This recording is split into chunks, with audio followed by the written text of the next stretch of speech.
Hello everyone and welcome to another video by Centipede Geek. Today I'm going to talk about my thoughts and opinions upon an L-Ray network television series by the name From Dusk Till Dawn, the series. I'm going to talk about my thoughts on episode 5 titled Self-Contained. Now just so you guys know, there will be major spoilers for this episode and also the movie that this episode is based on.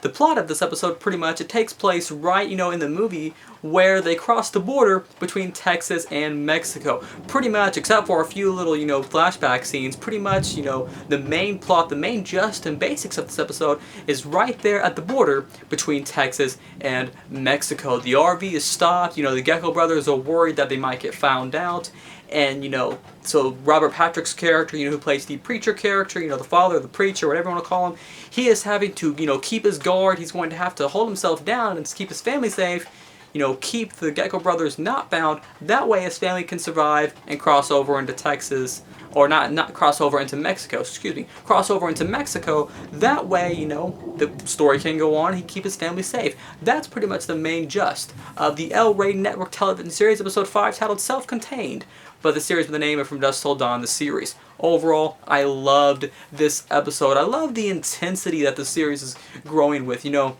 episodes 3 and 4 of the L-Ray network television series with the name From Dusk Till Dawn, the series, and in those two episodes, we built our concept hugely. This episode, pretty much, instead of, building the concept of our Mesopotamian, that whole, concept of the, the ancient, of, crossing the other side, and the symbol and all that kind of stuff. Remember the dog's blood and all that, the symbol that Richie Gecko's character made.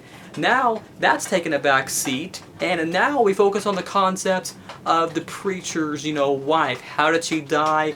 Did Robert Patrick's character, the father, did he kill his wife? What happened in that car accident? We've had sort of a mystery, and the whole series has almost sort of been building to this moment. Well, in this episode, we find out exactly what's going on, and that's one of the many things I loved about this episode. It was a great concept, or, the least you can say is that it was a great sentimental and emotional episode. I mean, several episodes so far, have sort of had that sort of feeling in them, but this one the most. You've had several moments between the brothers, them working together. I love the quotes when they say, got your balls screwed on tight. There's just sort of, some quirky, sort of, funny and humorous scenes that really work for the benefit of the show. That quote's still in this episode. I love the moment where he says that.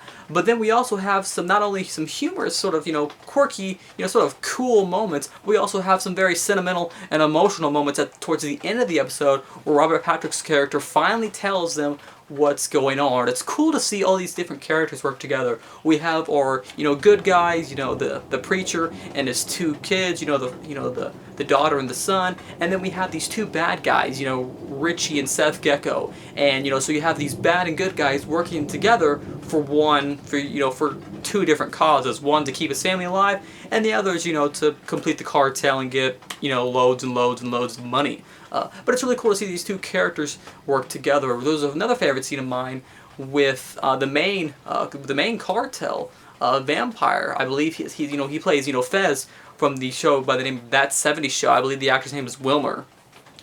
Anyways, I love the scene where he sort of transforms, and bites him, and takes on the look of him, and the Mexican border guy takes on the look and is able to disguise himself, So pretty much we have some big things happening too. Finally, Seth Gecko's character knows that something isn't right. Something supernatural, something, fantasy-like is happening, because for some reason, when he aims a gun at the Border Patrol, they do absolutely nothing. Little does he know that he's actually aiming his gun at a vampire, and that they were actually helping him out along the way. So this was the first sort of hint of detail.